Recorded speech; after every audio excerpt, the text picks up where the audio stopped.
Hello everybody, this is Earthquake here, and today we're going to talk about Agent Amon, an axe-chucking, mag-dumping agent of destruction. This might be the most fun build I've ever created. Dump your mag, throw your axe, throw a big axe, throw a grenade. There's a lot of actions per minute going on, and there's a lot of explosions going on. And attached to those explosions is a shitload of cryo damage. Lots and lots of cryo damage, lots and lots of damage all around. You use your little sparky boy here to melt your bosses. Wombo combo, TKs. This thing is for debuffing, but it does have decent on its own. There's so much bonus damage that you can kind of just use whatever you want to kill mob enemies in front of you. Whatever gun feels fun. I mean, I've got a few here. Dark Beast is a lot of fun. Chaosin, Lucians. Any of these weapons right here that you see will tear shit up. But realistically, you can grab whatever because Amon is just that powerful. And how is he that powerful? Well, we can get right into that. But first, we will talk about the weapon choices and why I have them up on the screen here, and we'll talk about the gear. So, the build works by, again, throwing Slippy to proc My Touch's death. That is not a new concept. I went over that with Slip and Dip the build. And again, this is Slip and Dip's chaotic, bastardized cousin. So, there's not actually a ton of damage coming from Slippy on its own, or at least there's not supposed to be. I'll explain why that is later, but just know, again, it is proccing My Touch's death to loot brick kill skills. I'm using a Shatterweight specifically for the bonuses it gives, the skill bonuses and the static cryo bonus that comes with it. Those are both very big for the soupy formula that we have going on. This one I was lucky enough to get elemental damage with it. So this is an excellent roll. I'm sure I could find a little bit better with the skill rolls, but this is great. This is a very, very good roll class mod. If you're trying to figure out a role to go for, I suggest as many points in Berserk as possible. As far as the random passive, I guess that's up for debate.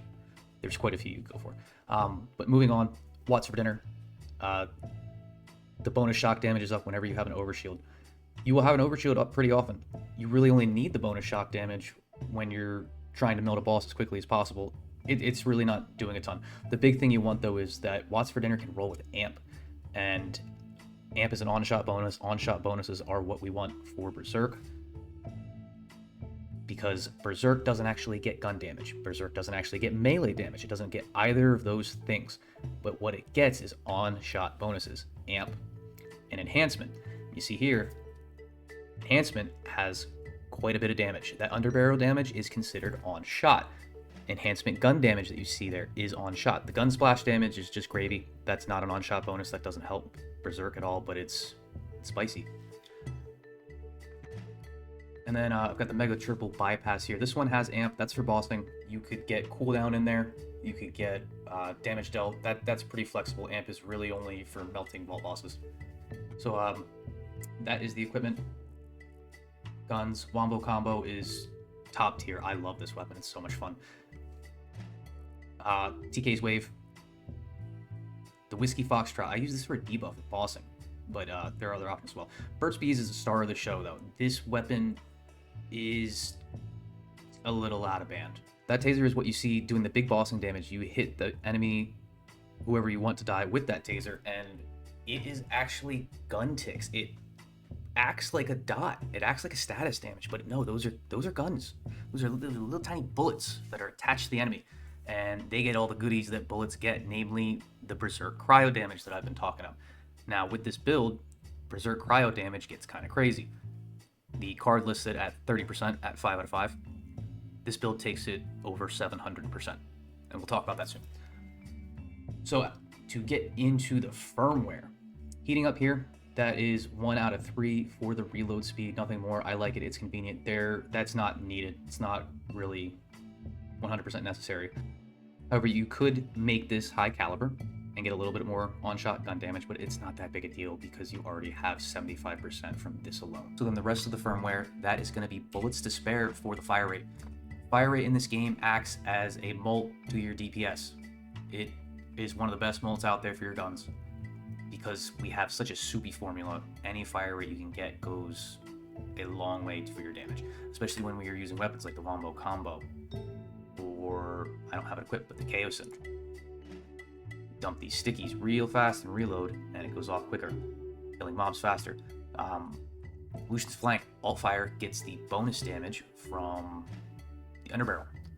So you get that extra fire rate from the alt fire there. You get the damage from the enhancement, and then you get the bullets to spare fire rate as well. Little sad story. I actually had one of these things with gun damage and gun magazine size on it, and I was trying to put bullets to spare on it, and I accidentally used it as the donor and trashed it, and I was so sad.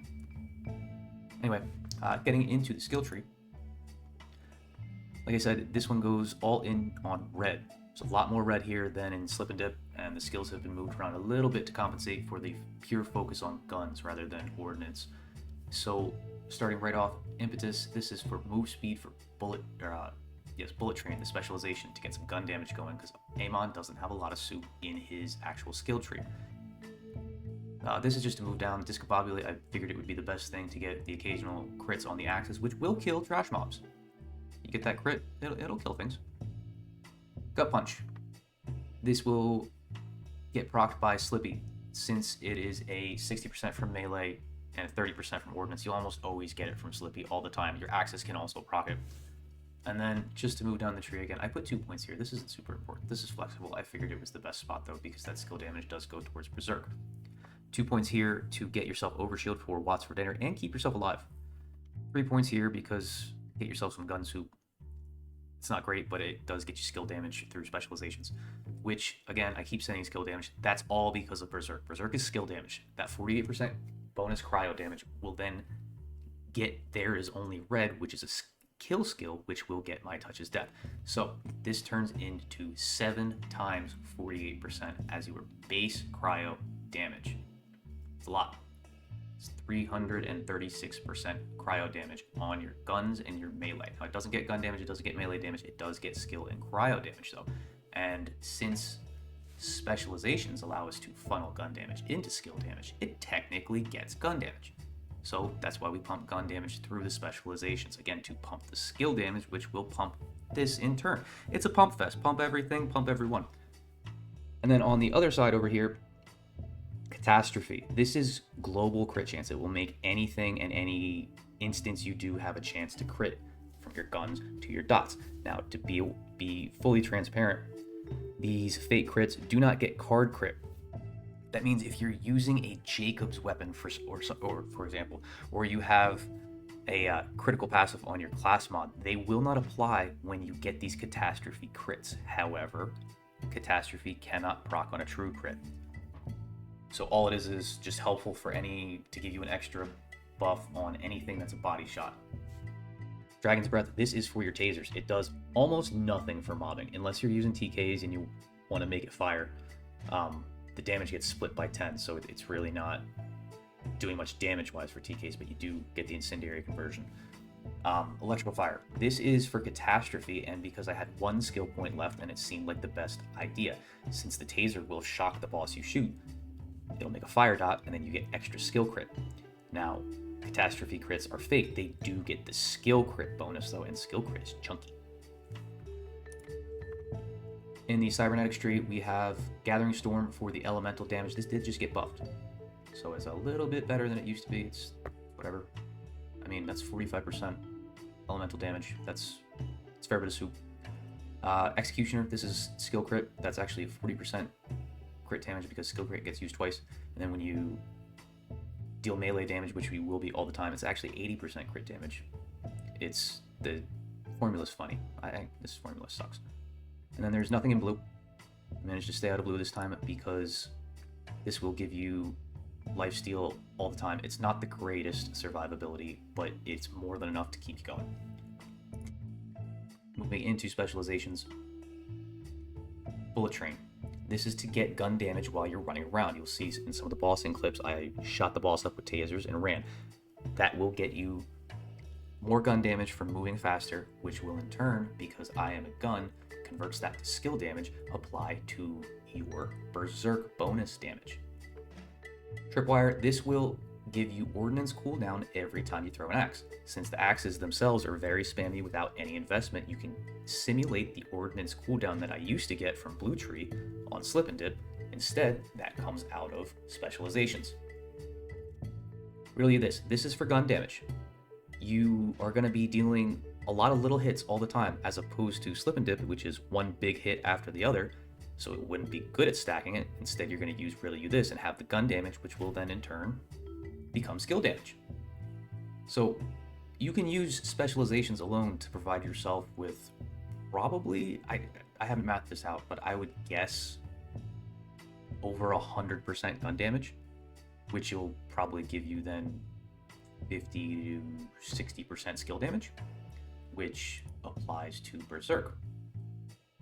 So since Berserk is 48% times 7, 336, it then gets that 60% skill damage. See where this is going? It gets big very quickly. Again, going back to class mod, 45% cryo damage from there, 25% elemental damage from that, and the skills that the Shatterweight rolls, even though I do recommend Berserk, that's not bad. Bosses can't get frozen, so it just does more damage. That's neat. It's soup, but whatever. That is inconsequential. And that is the build. Thank you for watching if you watched the whole way through. If you would like to know how all this stuff is figured out, please come on down, join my Discord. There's a lot of familiar faces if you read any of the Borderlands 3 build docs. I would like to thank all the people down there for testing, because the information that you guys uncover and record in my Discord is what allows us to optimize the way we do. So huge shout out to all the people at Agarthy Place working around the clock to make sure we can get accurate information. Thank you very much, everybody. Bye-bye.